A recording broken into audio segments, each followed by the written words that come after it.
नमस्कार, स्वागत है आपका मेरे YouTube channel Sanjeev sir classes. और आज के इस वीडियो लेक्चर में हम लोग पढ़ेंगे प्रेजेंट परफेक्ट कंटिन्यूअस टेंस।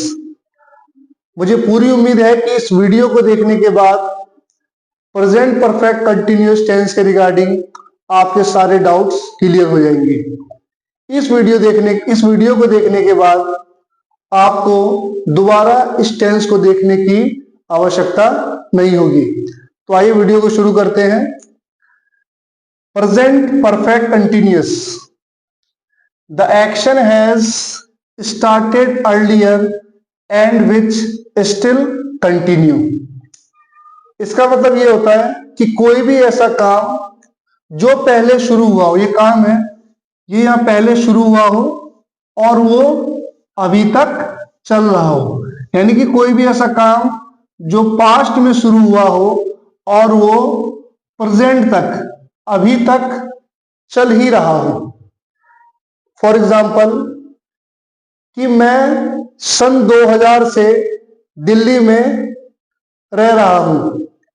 मैंने कब रहना शुरू किया था? सन 2000 में, और अभी 2024 चल रहा है और मैं अभी तक दिल्ली में रह रहा हूं।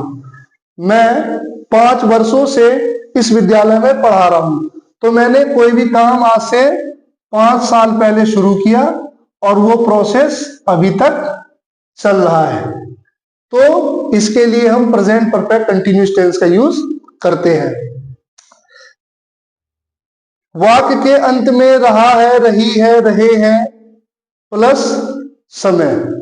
अब यहां पर आपके माइंड में एक और क्वेश्चन आ रहा होगा कि सर आपने प्रेजेंट इंडेफिनिट टेंस में, प्रेजेंट कंटिन्यूअस टेंस में बताया था कि वाक्य के अंत में रहा है, रही है, रहे हैं इत्यादि शब्द आते हैं, और आप प्रेजेंट परफेक्ट कंटिन्यूअस टेंस में भी कह रहे हो कि वाक्य के अंत में रहा है, रही है, रहे हैं।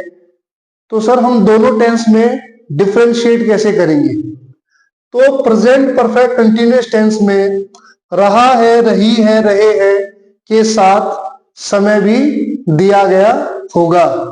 फॉर एग्जाम्पल, राम खेल रहा है, प्रेजेंट कंटिन्यूअस टेंस।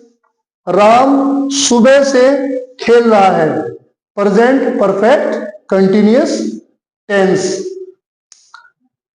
जैसे कि मैंने अभी तक अपने सारे वीडियो लेक्चर में आपको बताया कि there are 3 types of person, 3 type के पर्सन होते हैं, first person, second person, third person. और आपको यह भी पता है कि आई और वी फर्स्ट पर्सन है, यू सेकंड पर्सन है, he she it third person singular और they third person plural.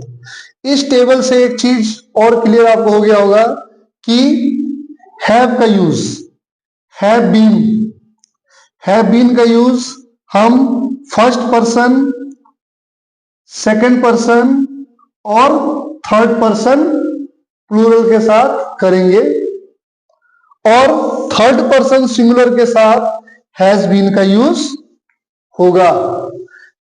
Third person singular के अलावा बाकी सभी के साथ हैव बीन का यूज होगा। So let us understand with the help of example. Affirmative sentence, जैसा कि मैंने आपको अपने पिछले वीडियो में बता रखा है कि हर टेंस को हमने 4 पार्ट्स में डिवाइड कर रखा है। Affirmative, negative, interrogative, past part first and interrogative part second. तो अफर्मेटिव के लिए ये फॉर्मूला है सब्जेक्ट प्लस हैज और have plus been, first form of verb plus ING plus object plus since और फॉर प्लस टाइम। इस tense में हम सिंस और फॉर का यूज करेंगे टाइम के साथ। तो आइए सबसे पहले जानने की कोशिश करते हैं कि सिंस और फॉर का यूज कहां किया जाता है। Since is used with a specific point in time। Since का यूज एक स्पेसिफिक पॉइंट ऑफ टाइम के लिए किया जाता है।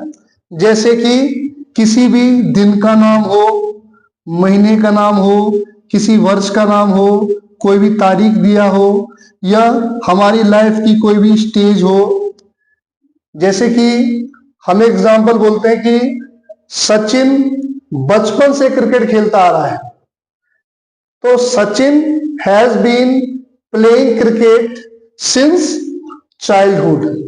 इसके अलावा क्लॉक, क्लॉक मीन्स 2 बजे से, 6 बजे से, 4 बजे से, 3 बजे से, तो ये सारी स्पेसिफिक पॉइंट ऑफ टाइम है। For is used with period of time. For का यूज एक पीरियड ऑफ टाइम मतलब एक ड्यूरेशन के लिए, एक अवधि के लिए किया जाता है। जैसे कि a number of hours, days, months, years. Example, 4 hours, 6 days, 9 months। जैसे कि 4 घंटे से, 6 दिनों से, 9 महीनों से।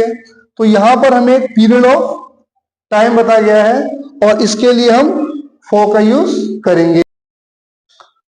आइए कुछ अफर्मेटिव के एग्जाम्पल्स देखते हैं।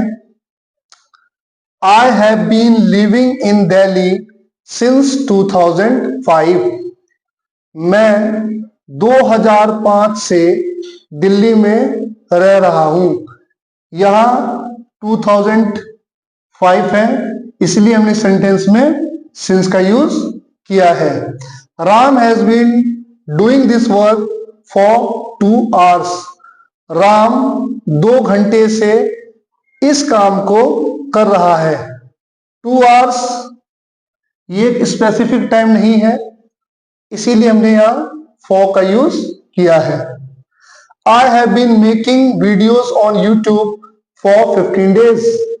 मैं 15 दिनों से यूट्यूब पर वीडियो बना रहा हूं। And it has been drizzling in Delhi since morning. Delhi में सुबह से, ड्रिजलिंग का मतलब होता है बूंदाबांदी होना, तो दिल्ली में सुबह से बूंदाबांदी हो रही है। अगर डेज का कोई भी पार्ट हो, जैसे कि मॉर्निंग, इवनिंग, तो इसके लिए भी सिंस का यूज किया जाता है। नेक्स्ट हमारा नेगेटिव। नेगेटिव में हमें नॉट का यूज किया जाता है और नॉट का यूज हमेशा हैज, हैज और हैव और बीन के बीच में किया जाएगा। कुछ बच्चे इसमें कंफ्यूज होते हैं और वो हैज बीन नॉट या फिर हैव बीन नॉट का यूज करते हैं, वो गलत है। तो हमारा फॉर्मूला है सब्जेक्ट प्लस हैज और have plus not plus been, verb first form plus ING plus object, since और for plus time. So the gardener has not been watering the plants since evening। माली शाम से पौधों को पानी नहीं दे रहा है। जैसा कि मैंने आपको बताया कि अगर किसी भी डे का कोई भी पार्ट होगा, जैसे मॉर्निंग, इवनिंग, तो उसके साथ सिंस का यूज किया जाता है। He has not been preparing for competitive exam since जुलाई। वह जुलाई से प्रतियोगी परीक्षाओं की तैयारी नहीं कर रहा है। Mohan has not been looking happy for many days. Mohan काफी दिनों से खुश नहीं लग रहा है। नेक्स्ट वन है हमारा इंट्रागेटिव। जैसा कि मैंने पहले आपको बताया कि इंट्रागेटिव को हमने 2 पार्ट में डिवाइड कर रखा है, part first and part second. So interrogative का फॉर्मूला होगा हैज और हैव, यानी कि हेल्पिंग वर्ब को हम सब्जेक्ट से पहले लिखेंगे, then subject, been, first form of verb plus ING plus object plus since और for plus time. Has Rahul been living with you since childhood? क्या राहुल बचपन से आपके साथ रह रहा है? Have you been reading this novel for 2 days?